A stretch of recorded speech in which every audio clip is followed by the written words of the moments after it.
Dimitri, the floor is yours. Thank you very much. Thank you very much, Josep.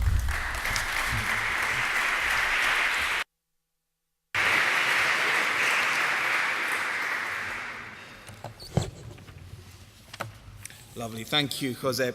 I don't know how kindly Nick will take to the idea of me being called Stern Jr., but I'm sure I'll find out when I get back to London. So today, I'm going to essentially, I think, present an optimistic picture. Josep talked about the findings of the Better Growth, Better Climate study, which essentially said there isn't a trade-off between being green and growing, even in the short run, even over a 5-year period, the kinds of periods that politicians care about. Well, I'm going to look a little bit further out than that and try and talk about whether we really are in a bind in terms of our ability to grow into the middle of this century at the same time as decarbonizing and becoming more efficient in our use of resources.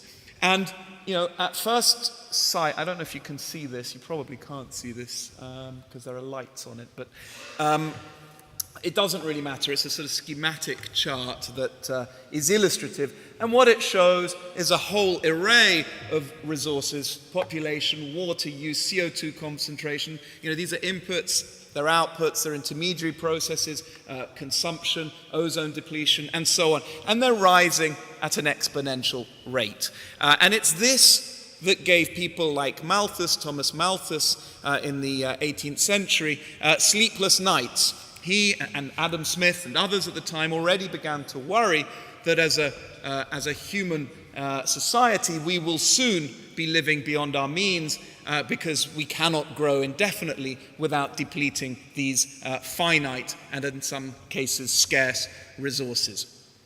So this was the challenge, and it was a challenge then, and it's still a challenge today. Today it's presented in a slightly different manner.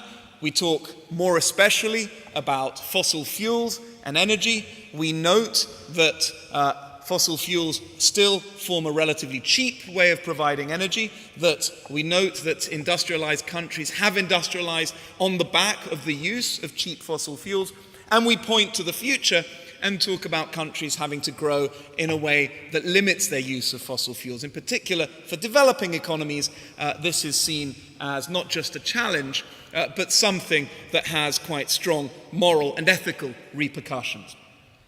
Well, what I'm going to say is that actually these kinds of challenges have been, as you can see, they've been present before, they're not new, and they don't necessarily, if we do things right, pose a threat to growth, except insofar as we will have to change our behaviors, we will have to invest in making sure that this change happens. As Josep said, the challenge here is not technological and economic, not at all when you look at this. It really is behavioral, political, and institutional. So it's really up to us to instigate the kinds of change we need. Now, what do I mean by this? Well, you know, I mentioned Thomas Malthus and Adam Smith talking 200, 300 years ago, and yet since then, despite all their concerns, we have become something like 80 times richer as a world, and there are more of us.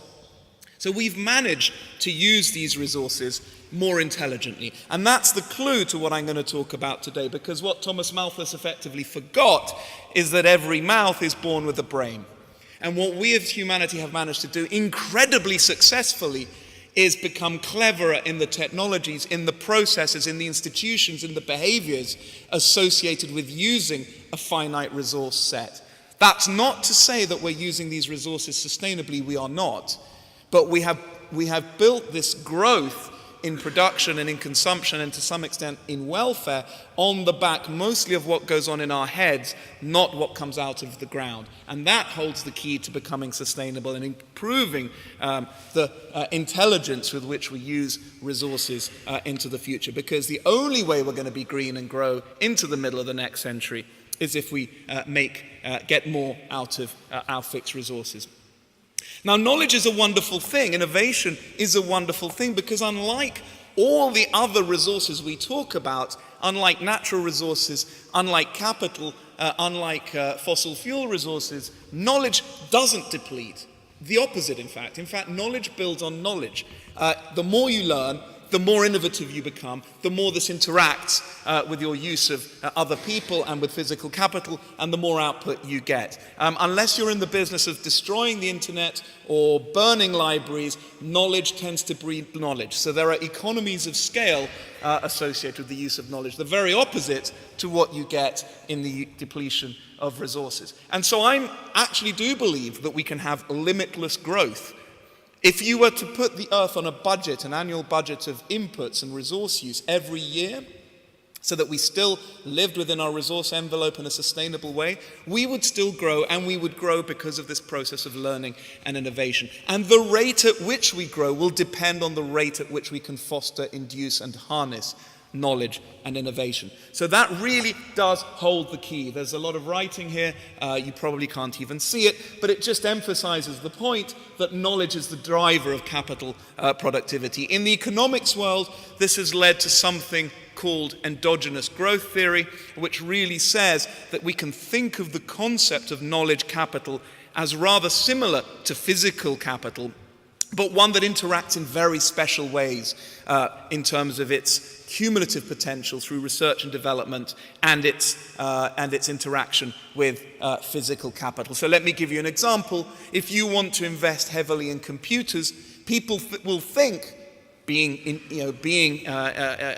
ingenious human beings, you invest in computers, people will come up with ever more sophisticated ideas about how to use them. They'll create new software. That new software will enhance the powers of computers and therefore create an extra incentive to invest in computers.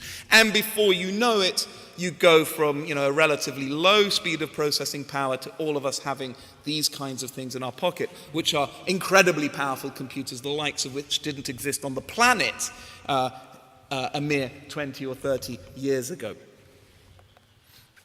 So that's the story of endogenous growth. The likes of, it started from Adam Smith and then moved on to people like Young in the early part of the 20th century.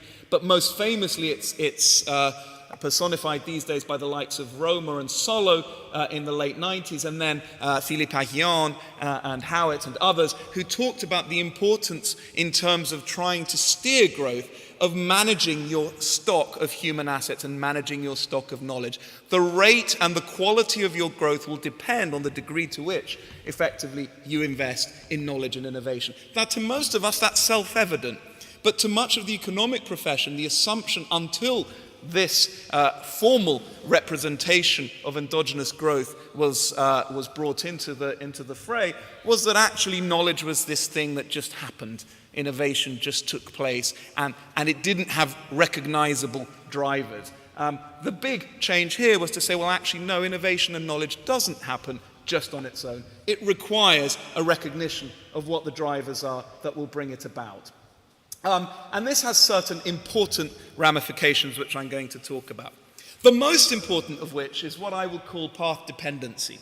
Now, what you would see here, if you could see it, is a picture of a couple of people standing looking out like this on top of a giant. And it's, if you like, a graphic representation of the Newtonian quip that he was standing, innovators see further by standing on the shoulders of giants. What does that mean exactly? Well, it means exactly what I've been saying, which is that innovation builds on innovation. So we learn how to move forward on the basis of the sum total of knowledge and innovation that's taken place over hundreds of years of human development in the past. And that's a wonderful thing, like I say. It breeds these economies of scale. But it's also slightly problematic. And it's problematic in a way that is wider than just knowledge.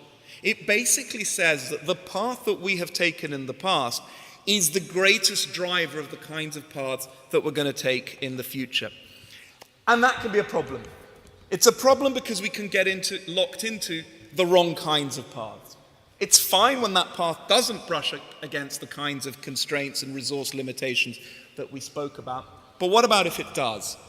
I've already spoken about path dependency and lock-in in ideas, but it's more than that. There's lock-in in physical infrastructure. I'm going to talk about that. There's lock-in to networks. When you have a network, the power of a network depends on how many people are using it, and it's very difficult to dislodge existing networks. We're locked into mindsets and behavior, and I'm going to talk about that. And we're locked into institutions. And institutions, if you like, are a reflection of all these other things: ideas, networks, infrastructures, and social pressures. So this lock-in story is a very important one, because if we are locked into the wrong path, it raises the question, what can we do to change that path but continue along an innovative and knowledge-based approach to our use of resources? Let me give you some obvious examples of lock-in. This one I'm sure you all are familiar with. It's the QWERTY keyboard. It was designed originally to prevent typewriters from jamming. It was not designed to facilitate fast typing, and it was designed with the English language in mind. And yet, in one form or another, much of the world today, when sticky keyboards are not a problem, is stuck with this design, and for various reasons, some of which are institutional. I heard somebody tell me that Microsoft once bought up all the patents for the alternatives to the QWERTY keyboard and put them in the bin to prevent their lock-in from becoming unprofitable. But for all sorts of reasons, we're still stuck with it, even if it's not the optimal arrangement. We have networks. An obvious one here: fossil fuel networks. Fossil fuel physical networks are remarkably pervasive. We have systems of digging things up, mining them, extracting them from under the oceans, ports, railway lines, pipelines, electricity grids, power stations, and so on, that are physically built around the fossil fuel network. And that's capital that exists, and once it's there, you will be inclined to use it because you've already paid the fixed costs. Transport is another good example. We have a system of combustion engine cars and petrol stations. Now, that's why electric car manufacturers like Tesla and Toyota are now realizing that the best way to try and dislodge the existing network is to make their intellectual property free. And both those companies, to some extent, have done that. They realize that they're going to put a lot of money into this innovation. They're not going to get a profit out of that innovation because they make the intellectual property free. But what they want to do is encourage a rapid uptake of innovation onto something that will dislodge the existing network and get us onto a new network, which requires electric vehicles, hybrid vehicles, and a whole system of plug-in points, not just in certain cities, but if you're going to make a success of this, across nation states, across the world. So they are seeking to accelerate this precisely because the power of a network to prevent change, but also once change starts, propagate it very quickly, is something that they want to harness. Behaviors and mindsets. There's also a lock-in associated with that, and that can be a good lock-in and it can be a bad lock-in. Anyone who's visited Amsterdam or Copenhagen will be struck immediately by the extent to which people use bicycles. You ask, why do people use bicycles? One of the responses you'll very quickly get is, well, there's a fantastic cycling infrastructure. You then ask, why is there such a fantastic cycling infrastructure? And they look at you as if you're crazy. They go, well, because everybody cycles. Hang on a minute, this is circular, right? There's a chicken and egg here. But that's the point. It doesn't matter which came first, the cycle infrastructure or the cyclist.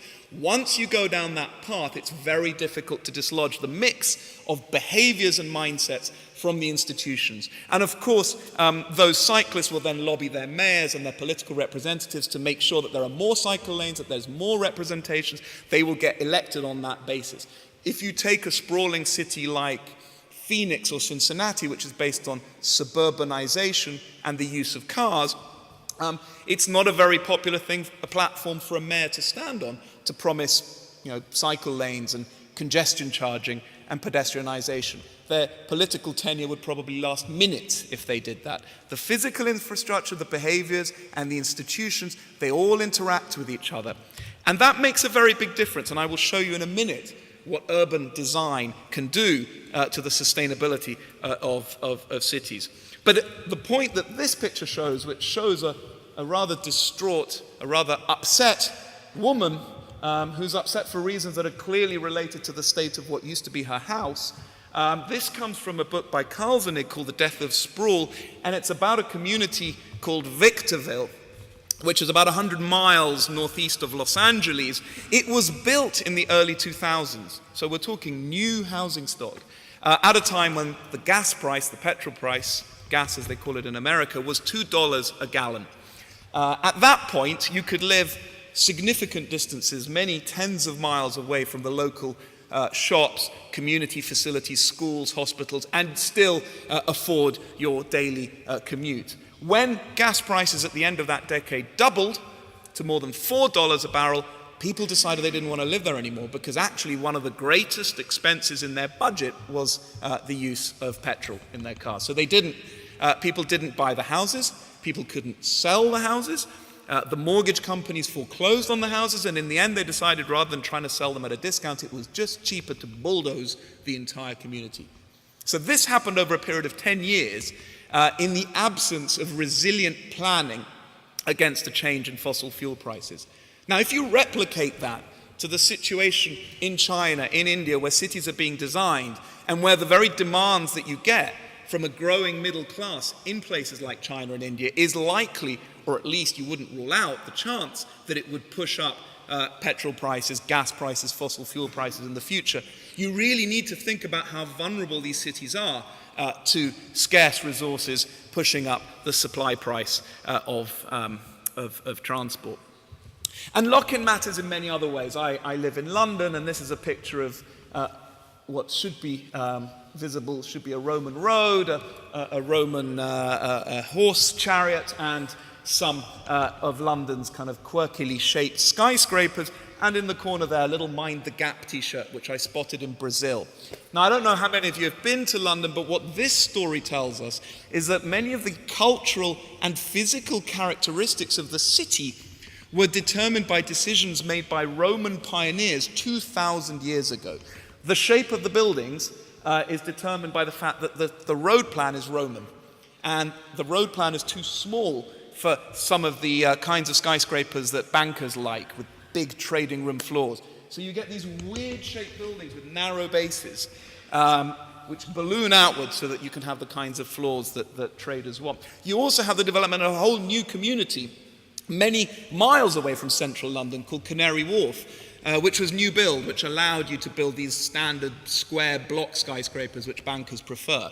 That's partly because of the Romans. And the Mind the Gap thing, what's that about? Well, you travel to Rio and people wear t-shirts saying Mind the Gap, because when tourists come to London, there's an announcement on the tube train that goes, Mind the Gap, when you arrive at the station. And they find that very amusing, and it spawned a whole kind of fashion industry. Why is that? Very simple. The builders of London's underground built their network along the directions of the roads. Uncharacteristically for their reputation, the Romans didn't build very straight roads in London. They were very curved. That meant that when the train comes into the station, it doesn't align, it doesn't meet well with the platform, so you have a gap, so you have this announcement. So the Romans played an integral part in the physical development of London's infrastructure, but also two of its leading industries, finance and fashion. But the Romans had no idea they were doing that at the time. Why am I telling you all this? Because it's important that when you design things, when you plan things, you are aware of the very long-term consequences associated with physical, behavioral, and cultural lock-in, and think about how you might respond to those pressures that exist by trying to steer the path in which you design societies. I mentioned Atlanta, and I mentioned Copenhagen, and I mentioned, I think, Amsterdam. But it makes a real difference how you design your city. So let's take a Spanish example. On the right there you see Barcelona. On the left you see a US city, Atlanta. The population of these two cities broadly defined. It's never easy to compare cities because there are all sorts of differences in functional areas and administrative areas and so on. But they're more or less similar-sized cities with similar levels of GDP per head. But first of all, you see radically different spatial footprints. This is to scale. And consequently, radically different emissions. This is from the transport sector. You see that transport per capita emissions in Barcelona are around 0.7 tons. In Atlanta, they're around 7.5 tons. To give you an indication of what this means, if we are to stabilize at 2 degrees, which the world has agreed to, we need to get per capita emissions the world over towards about 1 ton, maybe just over, between 1 and 2. This is just transport, and already Atlanta's at 7.5. The main reason for this is pretty obvious. It's the distance you have to cover through motorized transport. But it's more than just transport. Actually, every kind of infrastructural resource in a sprawling city is going to be more expensive. You have to build sewers and pipes and broadband and electricity grids over a much bigger area. Also, big detached houses are much less efficient in their use and retention of heat and cooling. So if you sum all this up, and the World Bank the OECD did a recent studies of rich world cities, and this is just a correlation, it's not causality, but it's a powerful correlation. And what it shows on the bottom axis, the horizontal axis, is urban density, like we saw in the previous chart. And on the vertical axis, which you can't see, it shows again per capita emissions. It goes from 0 to 2, which is where we need to stabilize by 2050, all the way up to 30. And the black cities you see there are East Asian cities, mostly quite dense cities in Japan and Korea and southern China. They're rich cities. The blue cities you see are North American. There's a sort of strange inclusion of Mexican cities down here. I'd just ignore those if I were you for now, although they tell the same story. The problem with them is that they're not the same income levels as the European, other North American, and also East Asian cities. And then the clear dots are European cities. So here's Barcelona, which I talked about a moment ago. Here's London, Milan. You know, most of the European cities are in the sort of middle to high density, middle to kind of lowish density, Berlin here, area. But they are also in the rather low 5 to 10 tons per capita emissions quadrant. Most American cities, with the exception of New York, which is a bit of an outlier, which is a relatively dense city, those of you that have been to Manhattan will understand why that is, most American cities are very sprawling, suburbanized. And as a consequence, and I think it is a consequence rather than just a correlation, they tend to be in the range of per capita emissions 10 to 30 tons per capita. So we're not talking about cities of similar income having maybe 5–10% differences in emissions per capita. We're talking orders of magnitude. We're talking American cities having double and in some cases triple the emissions per capita of European, of Asian cities at similar income and wealth levels. And by the way, this isn't just carbon. You can treat carbon as a representative proxy for all sorts of resource use, whether it's water use or waste or electricity or energy in general. European cities, by virtue of their design, are far more efficient, and East Asian cities, for the most part, than a lot of the more sprawling North American, Canadian, Australian, and other cities. Again, this matters hugely to the design of cities in places like China and India, because if they follow the North American route, the planet is toast. If we follow the European and East Asian route and then try and be more efficient with our use of cities with smart grids and other things, there is still a hope.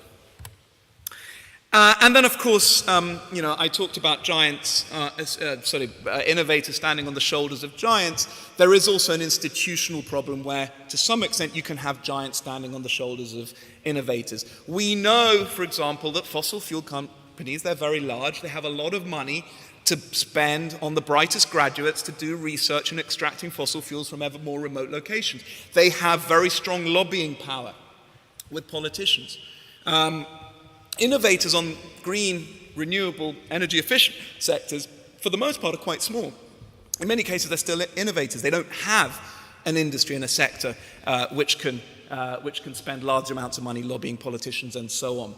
So one of the big institutional barriers here, of course, is trying to dislodge the influence that existing incumbents in industry have on politicians. And that's always a problem when it comes to economic change. And we know that the most successful economies in the world are those that tend to overcome those kinds of institutional barriers and welcome structural change. If you look at Britain in the Industrial Revolution, the structure of the economy changed every 25 years. It was wool, then it was cotton, then it was steam and railways, then it was broad industry.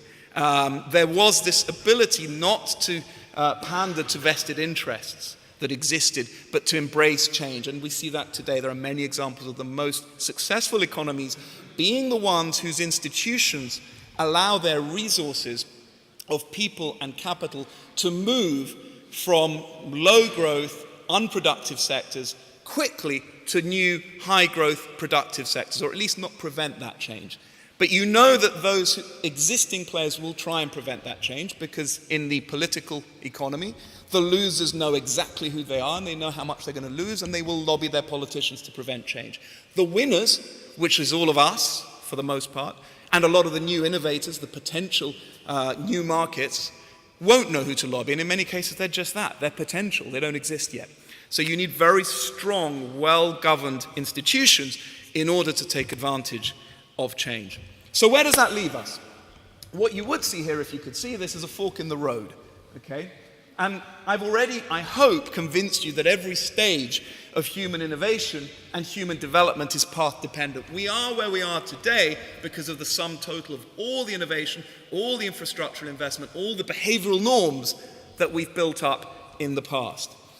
And we face a junction where we know that if we carry on along one path, which is the easiest path, which is the fossil fuel path, we're going to be in serious trouble.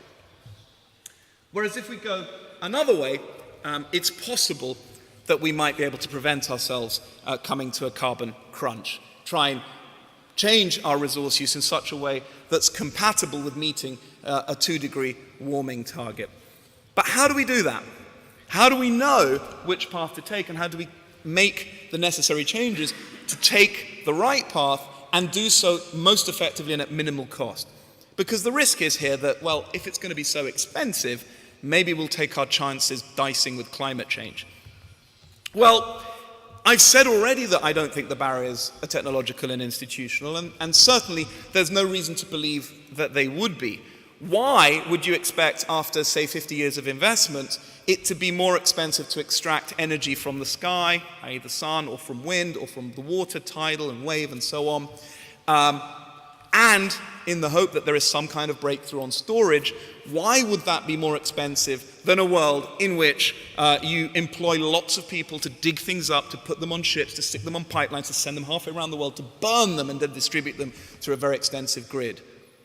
We wouldn't necessarily expect that to be the case, and there are very strong reasons to expect that to be cheaper. It would require investment in the interim, yes, of course. But there's no reason to believe that a renewable, energy-efficient world will be more expensive once you've made that investment than the world we're in today. And already we're seeing renewables at cost-competitive parity with fossil fuels in many parts of the world, sunny parts of the world, including where we sit at the moment. So why aren't we making this change? Well, part of it, I think, is in our heads, as I've said already. It's about psychology. And let me explain what I mean here. We like to talk about the economics. We like to talk about technology costs. But if you're a business, or you're a mayor, or you're a world leader, a politician, and you're thinking of investing very heavily in renewables and energy efficiency, one of the first things you're going to ask is, what is everybody else doing? Because if I'm the only person to move and nobody else moves, I'm taking a big risk. The technologies are expensive. The finance is niche, and therefore they're going to charge high risk premium. And there won't be these big markets to sell into. So why would I do that? On the other hand, if the world is one in which you look at other countries and other players and you think, well, hang on a minute, China's moving very heavily on renewables and energy efficiency, and some of these very successful companies like Tesla and DuPont are making great strides on new technologies and new processes, then actually, maybe if I don't move, I'm going to miss out on a large, fast-growing market. I'm going to miss out on technology costs which are going to come down. The cost of solar PV, by the way, has come down 5-fold in the space of 5 years. It's extraordinary the rate at which, through learning and experience, the cost of these new technologies are coming down. Those costs are coming down faster than in existing fossil fuels. Why? Because much of the learning in conventional fossil fuels has been done. Not entirely. Fracking is a good example of a breakthrough in new techniques for extracting fossil fuels. But for the most part, the evidence suggests that the costs are coming down much faster in renewables because we've started them and they're new than in fossil fuels. And there's a study a colleague of mine at the LSE recently published that shows that actually the knowledge spillovers from new technologies to other sectors are higher than they are in conventional fossil fuels. And that matters, by the way. I mean, if you look at where a lot of the innovation came to make the iPhone, and indeed lots of our consumer electronics, much of it came from publicly funded enterprises like the US defense establishment. A lot of publicly funded R&D into something which we don't necessarily want, which is prevention of wars. Well, we do want the prevention of wars, we don't want wars, but basically we're rising to a nasty challenge, and as a result of rising to that nasty challenge, think of climate change in the same light, we end up with spectacular innovation across a whole array of sectors. So the challenges tend not to be, as I've said already, technological. They tend to be more physical. And if you are that decision maker in business or in government, and you're making that decision and you see the rest of the world moving, you're going to want to move. Because if you don't move, you're going to miss out on one of the fastest growing markets. And in China, we've seen spectacularly ambitious energy efficiency targets, but also the Chinese have earmarked 7 magic industries as part of the next phase of their economic development. 3 of those industries are very green: renewables, energy efficiency, electric vehicles. In fact, I would argue that the 4th, integrated information technology, is also going to be a key industry in the green revolution. It's what's going to allow for it will underpin smart grids, smart cities, real-time management of resources through terrestrial, satellite, airborne censoring and monitoring. If you can't monitor stuff, you can't manage it. So you're going to need integrated technologies in order to enable the management of our increasingly scarce resources.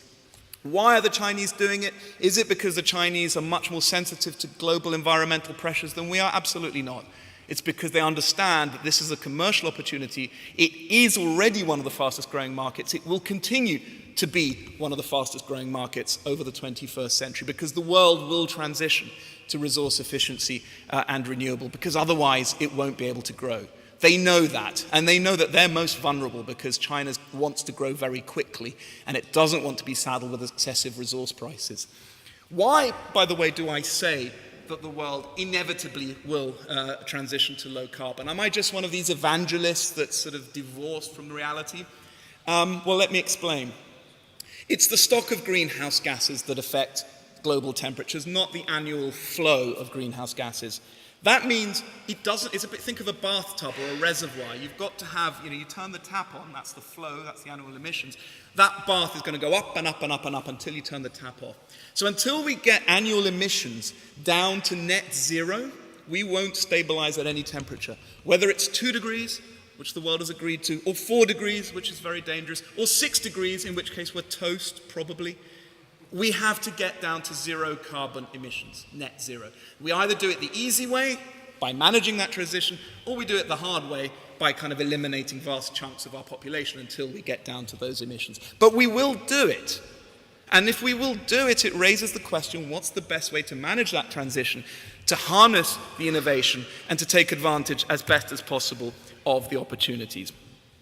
So that means we're in a world which economists call one of multiple equilibria. We can take many paths, and we can end up in different equilibria on the basis of decisions we take today as to what innovation, what physical, what behavioral, and what cultural paths we actually lock into.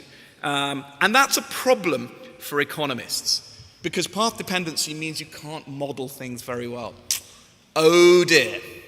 What does that mean? Well, look, if I had stood up a mere 10 years ago and said, started talking about some of the applications on my phone, if I'd said Snapchat and Instagram and Facebook, well, Facebook actually did exist 5 years ago, let's say 20 years ago. If I'd said Snapchat and Instagram and Twitter, you'd think I'd got a screw loose or a speech impediment. These things didn't exist. The concept of these things didn't exist. They exist now because we've learned and we've innovated and we've interacted between the physical capital and then the intellectual capital in our heads to create these new processes. Fantastic, but unpredictable. We did not predict that 20 years ago. Let me give you a real example. One of my favorite films called Blade Runner by Ridley Scott. Some of you may have seen it. It was made in the early 80s, and it predicts the state of the Earth more or less now, 2019. So what would the Earth look like? Well, we've made vast strides in automotive technologies and aerospace technologies, so of course we'll all be driving cars in the air, obviously. We will have colonized other planets, the off-world colonies, because we went to the moon, within a space of kind of 20 years. We put satellites and we went to the moon. We'll have colonized other planets, obviously. And then you see a scene where he sits down and switches on the computer, And this old boxy thing starts flickering with green dot matrix writing going incredibly slowly. Well, we hadn't made great strides in technologies on computers, at least not in a visible manifestation. And so the assumption was we would still have these old boxy computers at the end of our desks, which take a long time to switch on and are basically black and white. This would never have entered his mind. Now, is that a problem with Ridley Scott? Of course not. That's how we are when we try and predict the future. We do our best to extrapolate on the past, or we just get very creative and just guess. Now, that might seem like a sort of unfortunate problem for a film director, but at least you get a beautiful film out of it. It's a real problem when you have governments listening to economists who try and tell you what the world's going to be in 2050 and in 2100 on the basis of presumptions they make. The IPCC recently, put together a set of numbers of the cost as a percent of GDP of meeting a 2-degree pathway, and it got various institutes to run their economic models. Now, listen, I should tell you, my background is in economic modeling. So I'm not against economic models, and I think they have great value in trying to articulate the assumptions that economists make. But when it comes to the question of what will the structure of the economy look like in 2050 and 2100, what will the technologies look like, what will the behaviors look like, to say, well, let's assume this structure and then see how the model works, is absolutely absurd. It just presumes the answer you want to get, and that's what models do, because they don't converge if these models are path-dependent and they have multiple equilibria. You have to make an equilibrium. To make an equilibrium, you have to assume the structure. You have to presuppose your own answer, because the very question we want to ask is, what will the structure of these technologies look like? What will the behaviors look like? And let me give you a really kind of terrible joke that kind of illustrates this. You probably know this. There's an engineer, and there's a physicist, and there's an economist, and they're on a beach, and a tin of beans washes up. And they want to eat, but the beans are closed in the tin. So the physicist says, okay, here's what we're going to do. I'm going to place it under the sun. After a certain period of time, a combination of Boyle's law and Charles's law, the tin will open, we'll access the beans, and thermal expansivity will allow us to eat. The engineer goes, that's great, but I have a better idea. I think we should use that stick and the coconut, which we drop from a high, using a pivot and a fulcrum, and we'll leverage open the tin, and then we'll be able to eat. Very good. They turn to the economist. How would you access the beans? The economist goes, well, look, assume we have a tin opener. No, that's the problem. Obviously, it's one of those jokes that only kind of amuses economists. But it's actually a very powerful and depressing point, because that's exactly what these models are doing. They're saying, look, assume we know what the world's going to look like in 2050. What's the world going to look like in 2050? Well, how valuable is that? And the answer is really not very valuable at all. You are much better off trying to map and trying to model and trying to understand the processes that lead to innovation, that lead to changes in behavior, that lead to locking into various infrastructural, physical, behavioral forms, then you are trying to just presuppose them. Because if we presuppose them, we end up in this absurd situation where the IPCC modeling tells us that by 2100, it's going to cost 2 to 11% of GDP to meet a 2-degree target. Really? After 80 years of putting our best minds into innovation, because this is, by the way, this is a 2-degree target, right? It's a scenario where we go for it. We go for 2 degrees.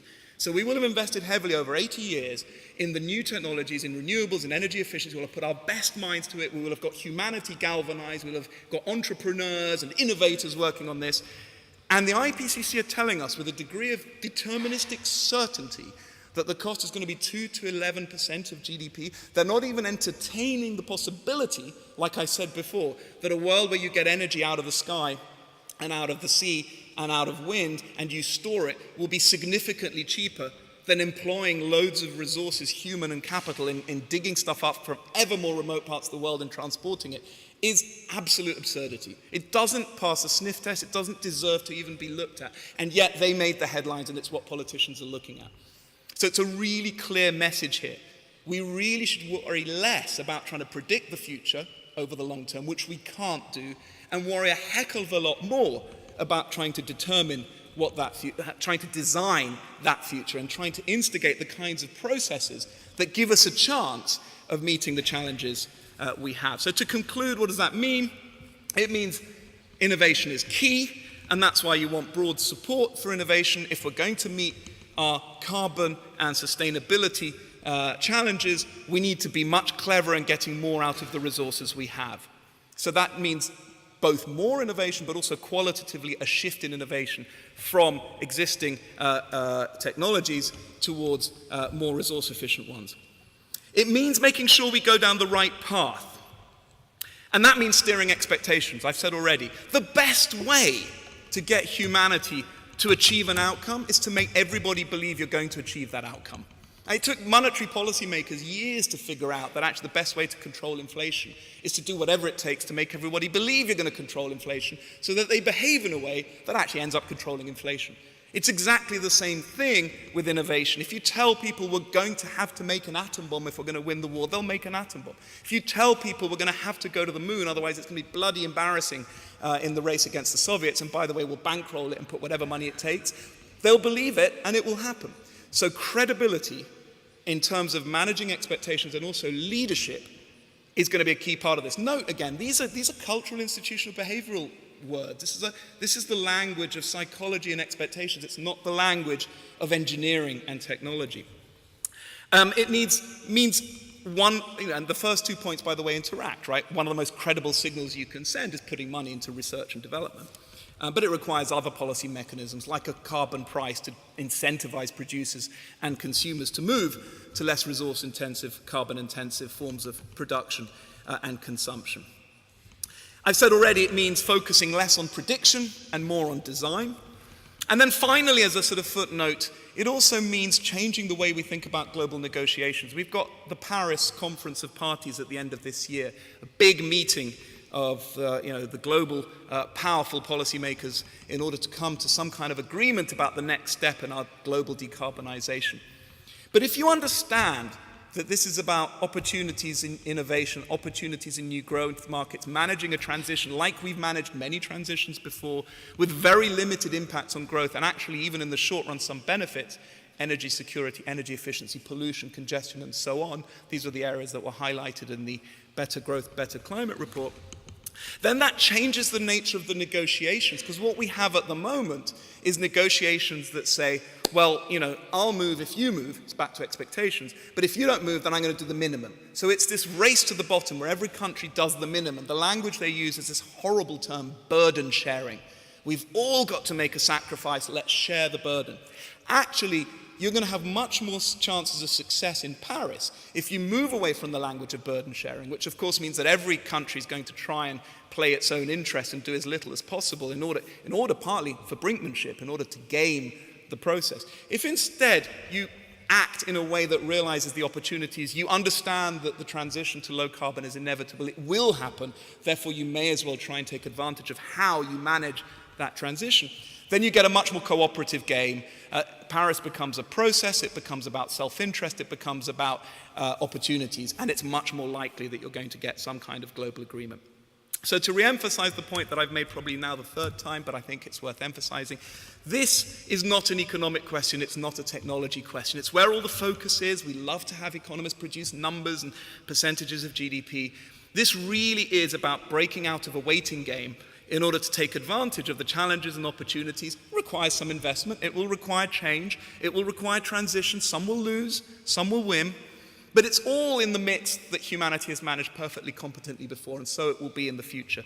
But it does require overcoming barriers which are not physical, which are not engineering, which are not technological, but which are institutional, which are political, which are cultural, which are behavioral. And that means all of us. It means all of us as civil society pushing politicians, but it also means leadership from politicians and leadership from businesses to overcome these barriers. And we're doing it, by the way. And once we reach a certain tipping point, a certain threshold, then actually the rest is going to be easy because it's going to become a self-fulfilling process. Once enough countries are moving, it stops making sense to pretend this isn't happening, and it starts to make sense to act in the acknowledgement and the knowledge that it is happening. Are we at that tipping point yet? I think we're not far off. Some people think we're already there. Look at Norway, Sovereign Wealth Fund. It's divested from coal. That's a massive move. Coal companies, their stock prices have fallen to the floor. Some are going bankrupt. That's a massive move. We're seeing Germany. It's going for zero carbon by 2050. That's massive. I mentioned China. These are not big players, bit players, California. This is happening. And we may have already reached a tipping point beyond which this will be unstoppable. The question is, will we manage that transition fast enough and ambitiously enough to make sure we take advantage of the opportunities in a way that limits the risks from climate change? And I think on that, time will tell, but we have a responsibility to try and push for that kind of transition to happen sooner rather than later. Thank you very much.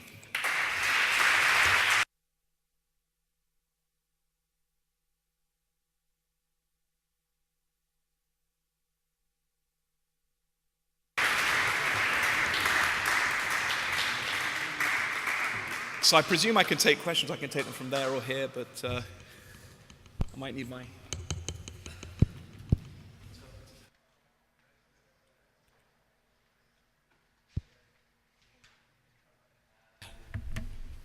Let me say one thing. Déjame decirle una cosa, profesor Zenghelis. He escuchado muchas conferencias en mi vida, como ustedes pueden imaginar, ¿no? Creo que esta es la mejor conferencia que he oído nunca.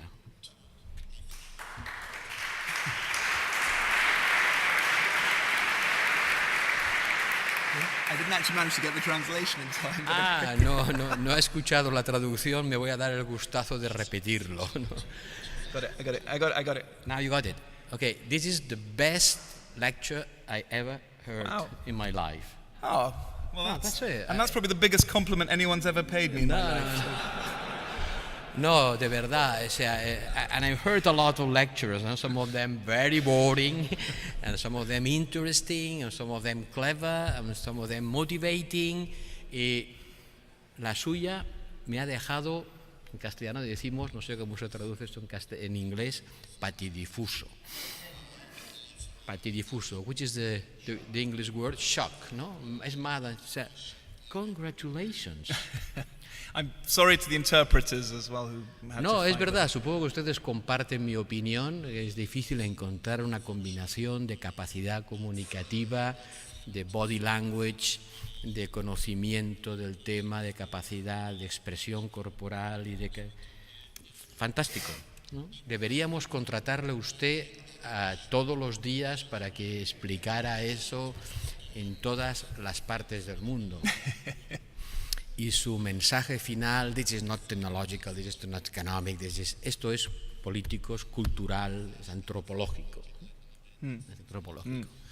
De manera que creo que hemos hecho la mejor elección posible para abrir una conferencia, para abrir una escuela como esta, porque además usted ha hablado de lo que le pedíamos que hablara, la sociedad frente al cambio climático. Y una vez más, muchas gracias. Muchas gracias. Debería usted montar una escuela de conferenciantes, ¿no? Tendría muchísimos. Yo me apuntaría el primero, porque francamente, bueno, no me quiero exceder en los elogios, pero insisto, ¿se dan cuenta que no ha tropezado una sola vez? Que no ha tropezado una sola vez, que no ha dicho ni una sola vez una frase incompleta y que no, como... Bueno, fantástico. Bueno, y la velocidad además, ¿no? La velocidad de emisión, la velocidad de emisión de ideas. Muchas gracias, esto ha sido estupendo, nos da mucho ánimo a todos y seguro que saldremos de aquí más dispuestos a alcanzar ese tipping point, ¿no? A partir del cual todo se vuelve más fácil porque hemos ido del otro lado. Déjame poner una nota de escepticismo porque no sé si vamos a alcanzar ese tipping point a tiempo de evitar las consecuencias del calentamiento atmosférico. Pero eso depende, como usted ha dicho muy bien, profesor Zenghelis, de nosotros. Bueno, pues yo ahora abro a las intervenciones de quien quiera intervenir.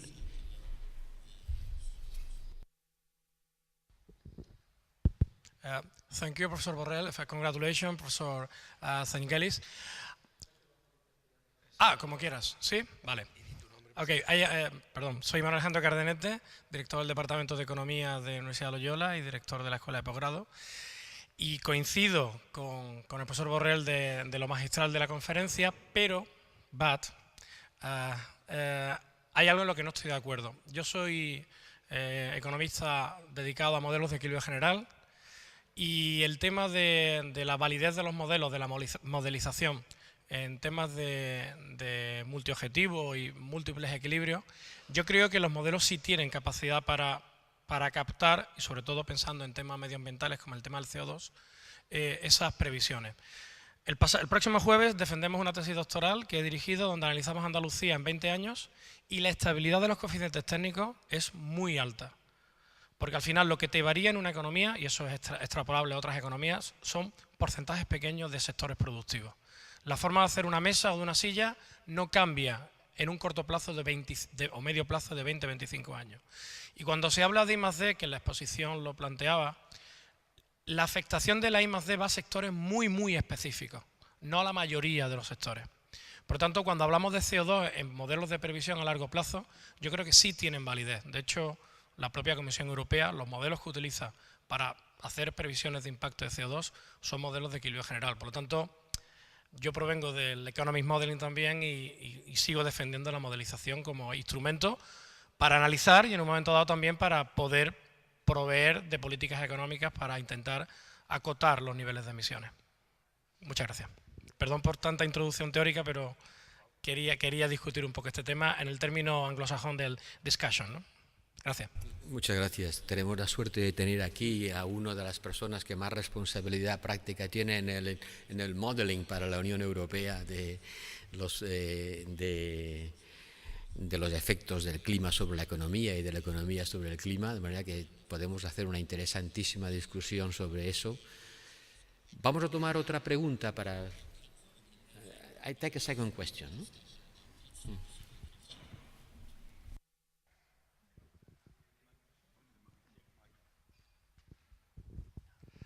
Gracias. Yo espero que esté en lo cierto de que estemos en el tipping point. La pregunta es, ¿qué ha sido instrumental, si es que lo estamos, en traernos a este momento? Con todo el escepticismo, y el profesor Borrell lo indicaba, pero en todo caso, si no sabemos qué nos ha traído aquí, insisto, ojalá lo estemos, difícilmente podremos empujarlo hacia adelante. Así es que, ¿qué nos trajo aquí? Para bien y para mal, ¿quién nos trajo hasta la actual situación? So, now, take this off. So I'm not necessarily convinced we're quite yet at a tipping point, and there are still barriers and hurdles to overcome, and we've seen a slowdown in momentum following the financial crisis.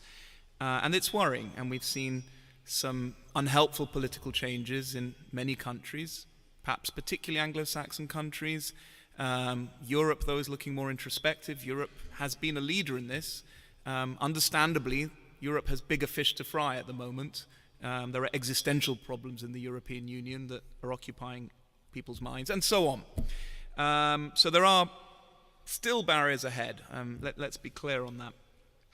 What's brought us to this tipping point, though, is, I think, ultimately the realization amongst a sufficient body of leaders, policymakers, businesses, and so on, that this is happening, and that it doesn't make good business sense or good political sense to pretend it's not happening. Now, actually, amongst some politicians, it does make good political sense to pretend it's not happening. But there is enough movement amongst civil society leaders, political leaders, and business leaders to make the momentum go one way. So it hasn't stopped or gone backwards. And the reason it hasn't stopped or gone backwards is that the science has always been there, and it's never gone away, and it's never going to go away. And in a sense, that's the expectational anchor that will pull this through. The idea that we might wake up one morning and this has all gone away is just foolhardy. But, you know, humans are complex things, and sometimes we can't, you know, there's only so many mornings we can wake up and be depressed about the state of the world and think we can do something about it. I mean, we have a little bit of anxiety fatigue. You know, how many years have we been talking about this and maybe not done as much as we should? We can carry on doing that. And that comes back to the whole dynamics of change. Change is never easy. Even amongst those who are favorably disposed, they may lose their ambition. And there are many people who I know exactly who they are and know exactly how much they're going to lose, who will try and prevent change for as long as possible. We've seen that in everything. In the UK, when you had electrification, the whalers and the candlestick makers tried to prevent electrification, understandably, because there were a lot of jobs in candle wax and kerosene. You saw slavery. We knew we were going to have to do it, but there were strong economic arguments at the time put for something that was inevitable morally, but which strong economic interests tried to prevent from happening. We've seen strikes in docks in New York and London to prevent containerization, and so on. Things that were always going to happen, that had to happen for economic, behavioral, and moral reasons, which are prevented from happening by existing interests. So I don't think we can get complacent and sit back. I think we need to just keep on putting the pressure. And in fact, normally the question comes the other way. It's from people that say, look, nothing's happening. Why should we actually bother?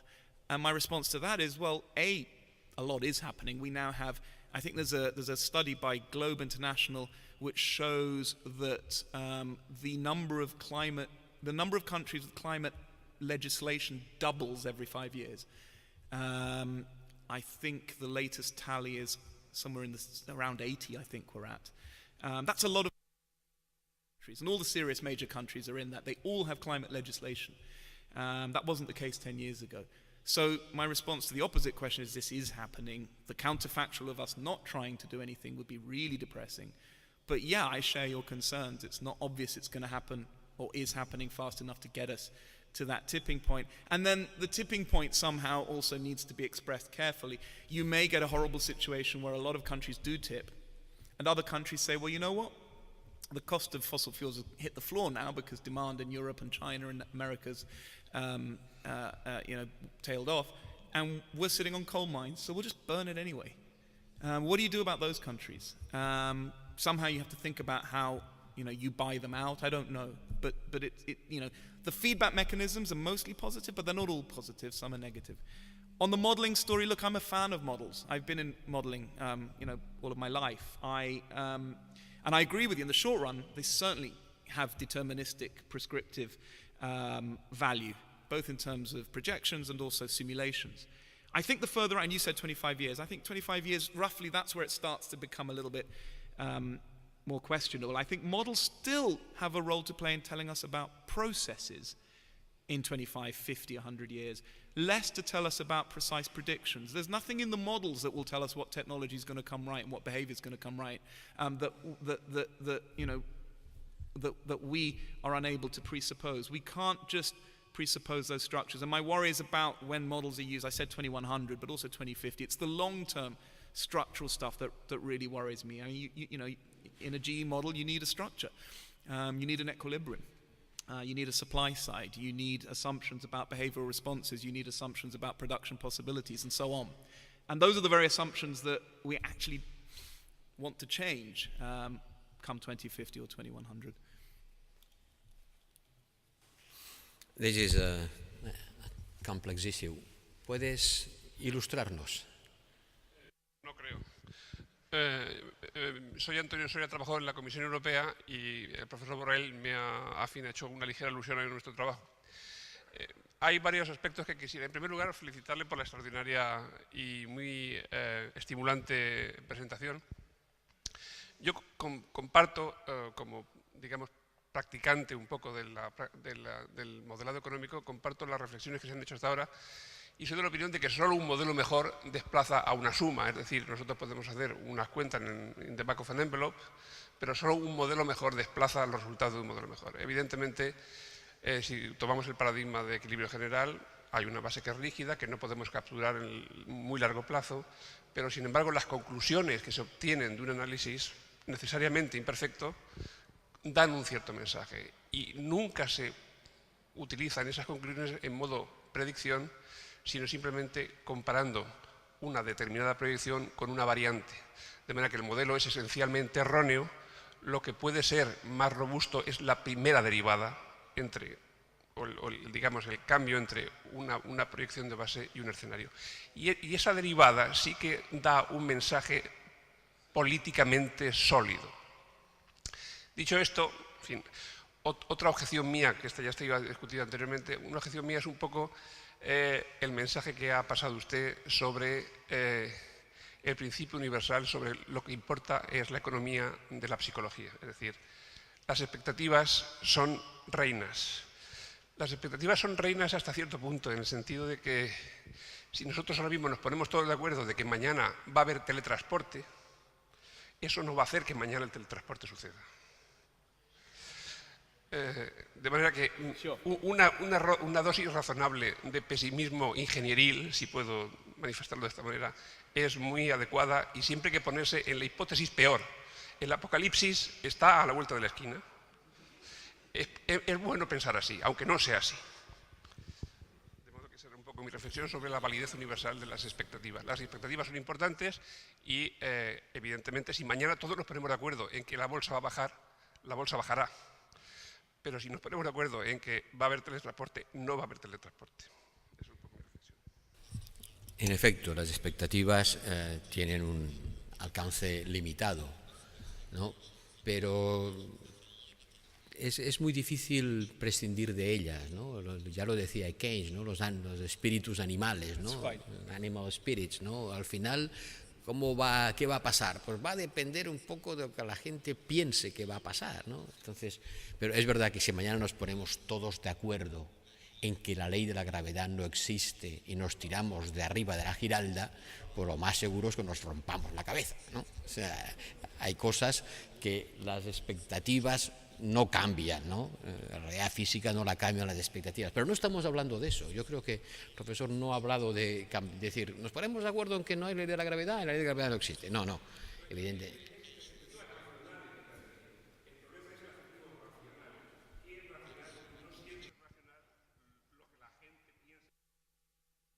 Racionales son las expectativas, ¿no?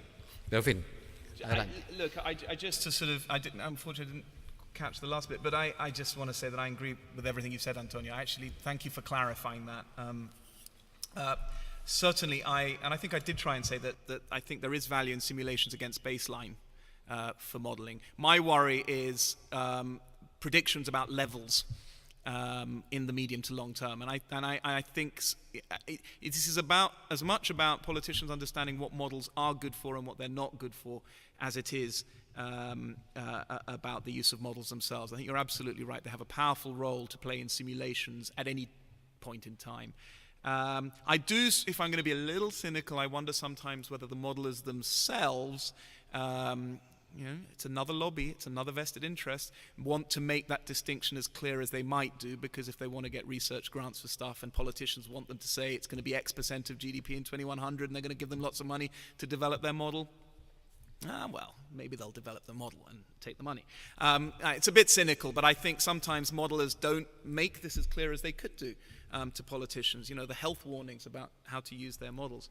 On psychology and expectations, I totally agree. Absolutely. The key word there is credibility. The expectations have to be credible. If they're complete nonsense, the tooth fairy is going to come tomorrow and we all believe that, that's not going to be very helpful. But I think, putting it in the negative sense, we're really not going to make this transition unless expectations are changed. So I think they are at least a necessary condition for change, as well as, to some extent, in terms of credible expectations, a necessary and sufficient condition. I think if enough people believe that we're going to have to transition to a low-carbon economy, the rest of it becomes pretty easy. The problem we have is that not enough people, in particular in positions of power and influence, do either believe that or want to believe it, and then we're stuck.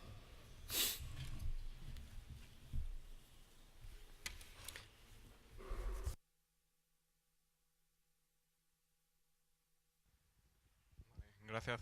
Voy a plantear mi pregunta en inglés porque es mejor que mi español.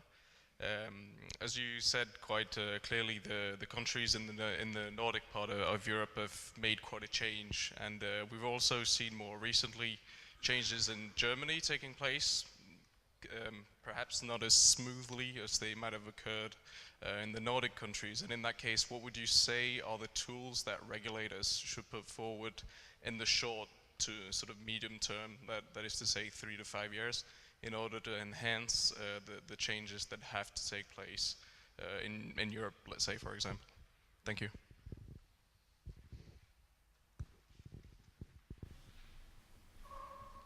Yep. So it's interesting that you mentioned Nordic countries and Germany. One's tempted to see a sort of slight institutional pattern here. These are countries that, by most, admittedly subjective criteria, are reasonably well governed, are free from corruption, and have a high degree of trust between society and politicians, where politicians are held accountable for delivering things that have relatively long-term impact, not just climate and the environment, but education, infrastructure, and so on. And those are the societies that often are rather better placed to take on structural change which has long-term implications. That's a slightly general comment.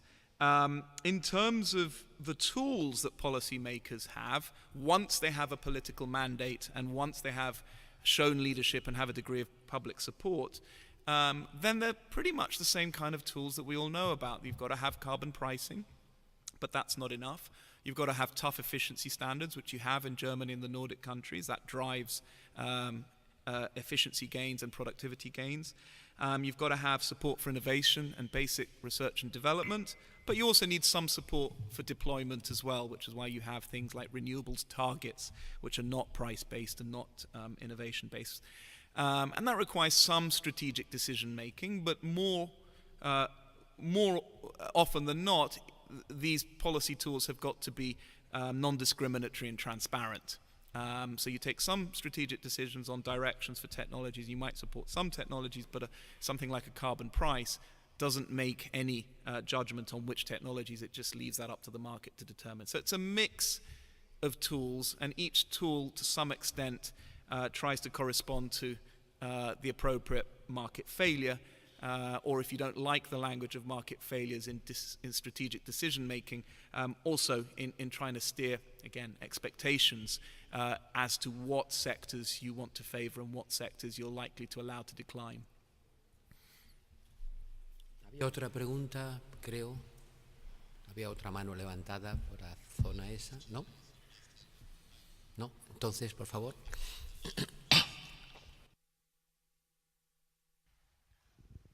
I would like to say some words about German policy because I'm German and I have a lot of experiences. The German policy is not following the results of modeling work. I made 30 years in my life modeling work on energy field for the German parliament and other institutions.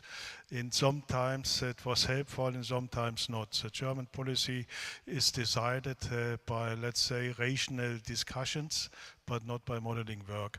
And I will tell what happened in Germany the day after tomorrow. Sí, está claro que las decisiones de política energético-climática alemana no son el resultado de ningún modelo, es una decisión política, tan política como establecer la paridad entre el marco del este y el marco del oeste al día siguiente de la reunificación, ¿no? Tenía nada que ver con la economía, ¿no? Se tomó esa decisión por razones estrictamente de conveniencia política, ¿no? Marco del este igual a marco del oeste, probablemente hubiera contradicho cualquier cosa que un modelo económico hubiese planteado desde el punto de vista de la racionalidad económica, ¿no? Mañana escucharemos con mucha atención su conferencia para saber por qué Alemania está haciendo lo que está haciendo, cuáles son sus causas, sus motivaciones y sus consecuencias. Más preguntas, seguro que habría muchísima más gente que quisiera quizá, pero son las 9 de la noche y tenemos que levantar la sesión porque a las 9 de la noche, mi querido amigo, los fantasmas de los venerables salen a ocupar su espacio en este edificio maravilloso y los humanos nos tenemos que retirar. ¿Cómo? Exactamente, movilizaremos a los fantasmas. Pero los fantasmas de los venerables no se preocupaban por eso, porque entonces ese problema no existía, pero en los años 80 tampoco existía. ¿Quién se preocupaba por el cambio climático en los años 80? No hace tanto tiempo, hace 30 años, ¿quién se preocupaba realmente por el cambio climático? Let me give you a surprise answer to that. Margaret Thatcher worried about climate change 30 years ago. Lesser known fact. She was absolutely. Oh, yeah? Yeah, bizarrely enough. And what did she do? That I can't tell you. She took it very seriously, Yeah? and she did lobby for action on it. Wow, Very didn't know strange. it. Huh? Yeah, she was a chemist, I think, by training. Era una química por formación. Yeah. Bueno, en todo caso debía ser la única que se preocupaba por el cambio climático. Señores, hemos asistido a una muy interesante reunión. Gracias a los que han contribuido con su expertise profesional. Hemos tenido la suerte de tener aquí expertos que han contribuido a poner un contrapunto a las palabras de nuestro conferenciante. Espero que la conferencia de hoy les anime a volver mañana. Muchas gracias.